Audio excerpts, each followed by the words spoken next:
Elbereth, ara els dies. Estimada Elbereth, la Magalí es fa gran. Tu et fas gran, les orenetes passen. Jo estic sol i alegre, i l'alegria també és una tristesa.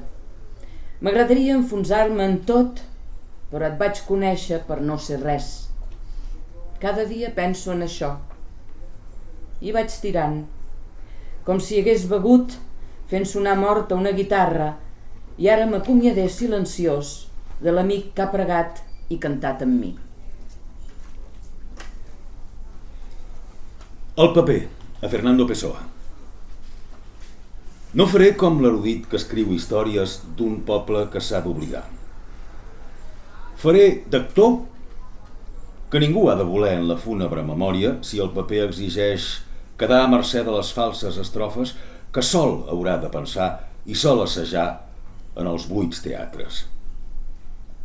Seré aquell que ha de voler recitar els versos dolents i els encavallaments perduts darrere decorats i cortines d'una estrena vella que un públic espars i fred aplaudeix fredament. Seré el personatge últim que l'últim actor interpreta i que en acabar sap desmaquillar-se lentament. Tanques del camp obert. Tant com tardes a posar pedres, una sobre l'altra, i a fer recta la paret que va tancant el marge. Com t'esforces a pesar-les sota el sol d'agost i com sents el tacte que clivella cada pedra. Veus, ara aquesta no encaixa i allargues la mirada per trobar-ne de millors, però ja en vas escàs i el teu rodal ara les ombres s'allargassen. Que no quedi obert el camp, et criden tot passant, i et gires cordial, saludes, perquè no saps que ells tampoc saben quin bestiar hi posaran.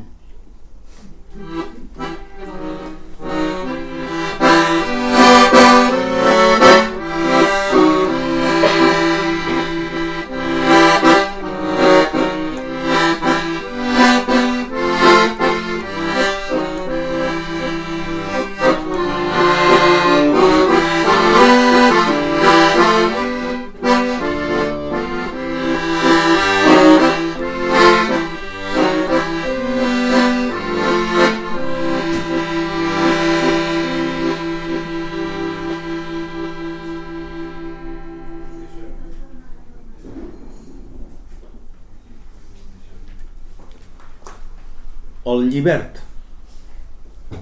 Avui fes de Joan Collell, pagès llibert del 1516. A les 7 hauràs de tancar a les 5 a l'hivern, el bestiar. Fugaçment et rentaràs mentre et preparen el sopar. A cada cullerada calles i no penses. Si cal parlar ho fas després, mirant una bona estona al caliu mentre la mestressa ha acabat d'endreçar.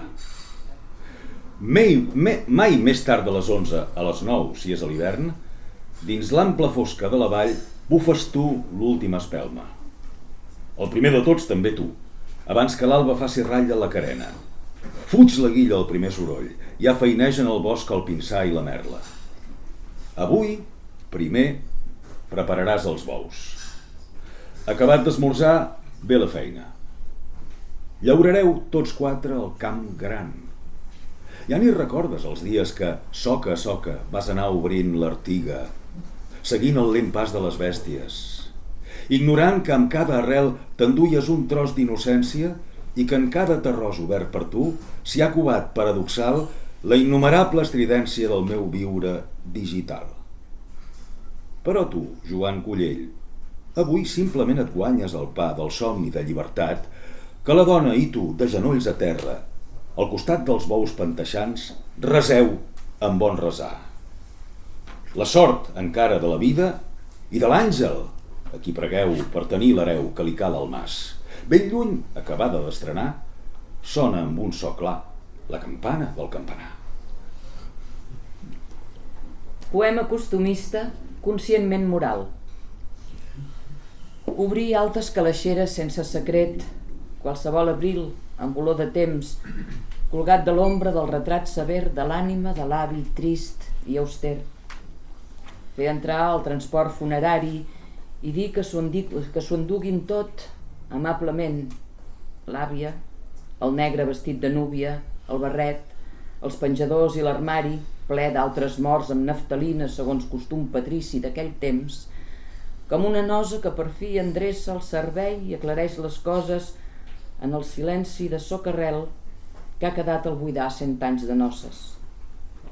Saber que la teva actitud cívica honora la ciutat i els seus carrers, tot dient entre dents que ningú ni res millora, però que a cada intent la vida es pren una mentida diferent i que no acaba mai l'hora vaga en què tots, més o menys, són coincidents. I amb tota la pols de la jornada posar-se una flor fosca a la solapa, tancar la casa, pensar en vendre el terreny, llogar taxis, pagar per endavant 7 o 8 misses, portar l'avi al cementiri vell, veure els parents, un a un, com si fossin marbres, i mentre un cop de vent ens recorda la tardor passada, la humitat del temps, tot mirant la neboda que creix massa, clavar els talons sobre la grava, despedir-se, marxar.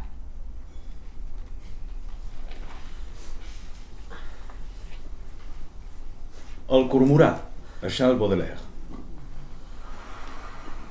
Immòbil i batut, enmig de l'oceà que mai podrà recórrer, amb el vol curt i el cos fosc bracejant dins la vasta amplitud, estic com un cormorà dalt de l'escull que a l'aigua s'assetja, pensant que el seu vol no s'alça mai del blancall de l'escuma que veu estès en cada ona, ben endins de l'ull sense parpella. Coll dret i cama curt, sutjant la pesca que a un pam se li escola, se sap capaç, llançat al vol, d'entrar a l'instant dins la mar fonda i més que un peix, endur-se a la prima gorja un diamant menut que brilla quan surt entre el pic agut de la seva ombra fosca. Així, mai a les altures, però a l'aguait entre dos mons estranys, el poeta s'escola entre aigua i cel des del rocall on s'isola i en silenci profund, matins i tardes, en l'horitzó fon l'ull. Entre un i altre abisme, de dalt i de sota, per tornar sol a l'escull que es veu i no es veu, al pas de cada ona.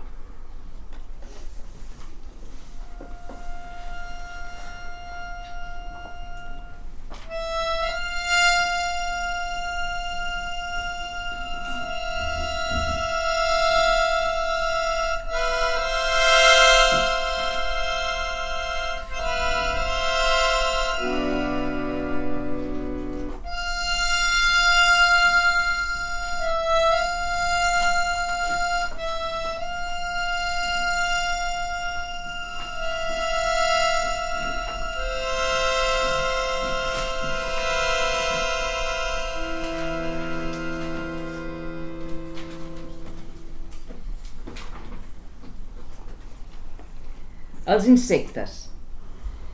Totes aquestes coses que fem la gent, organitzar concerts, jugar als daus, plantar geranis, sortir a esquiar, viatjar a preu fet, llogar una carpa, crear moda pret-à-porter, menjar com golafres als casaments, regalar jerseis, sabates o calçotets blaus i asseure's a fer la botifarra per passar el temps. Són coses que no fan els insectes i tanmateix existeixen igualment.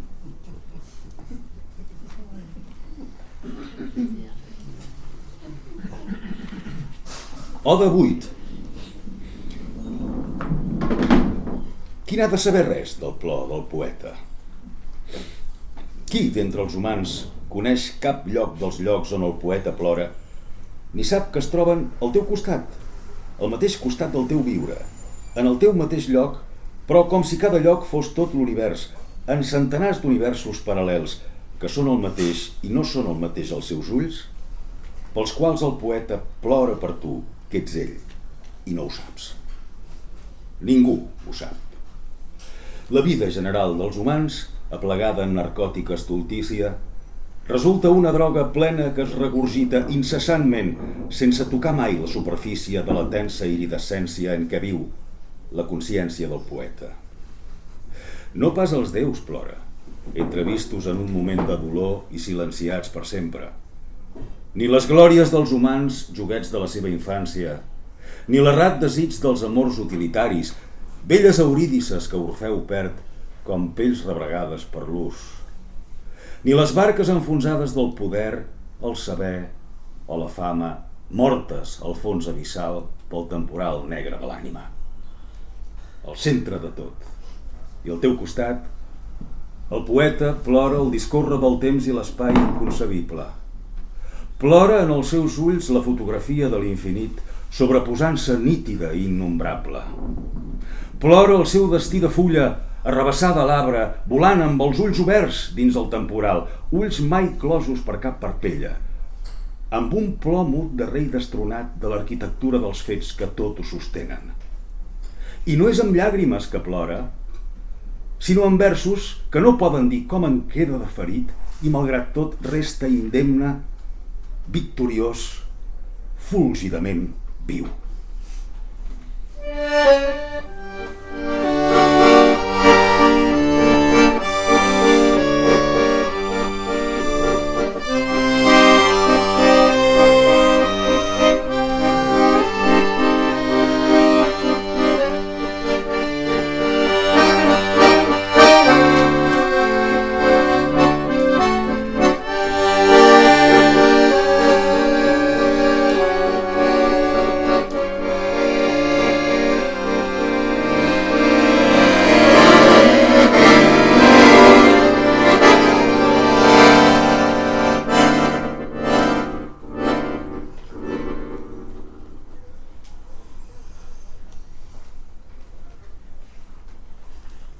Els amics.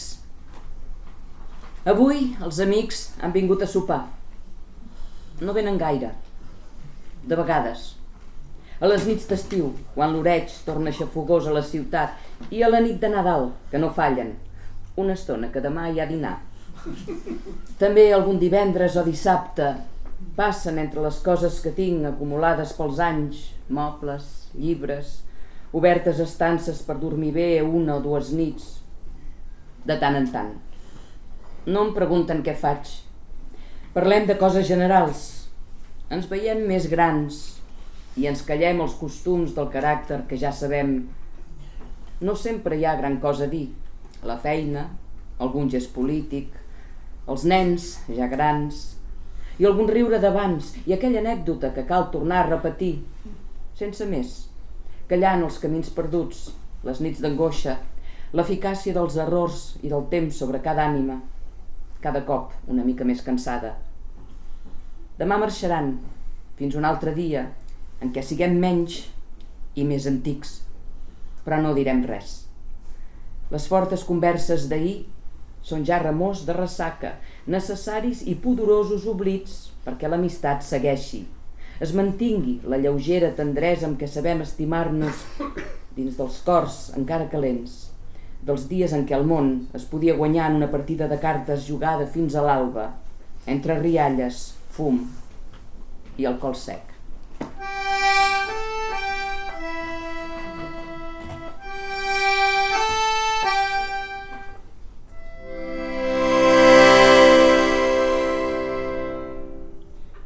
Gràcies.